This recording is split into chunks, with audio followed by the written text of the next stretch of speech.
Hello, আমি মঞ্জরি। কদিন আগে আমি পুরী গিয়েছিলাম।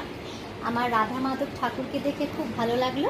ওখানে বিক্রি হচ্ছিল, দেখে আমি নিয়ে এলাম। দেখো কি সুন্দর না, আমার খুব ভালো লাগলো, সেই জন্য আমি নিয়ে এসেছি।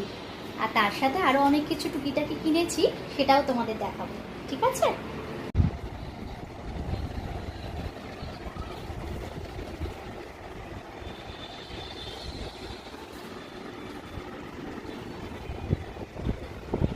রেখে দেবো, নাহলে অনেক নষ্ট হয়ে যাবে।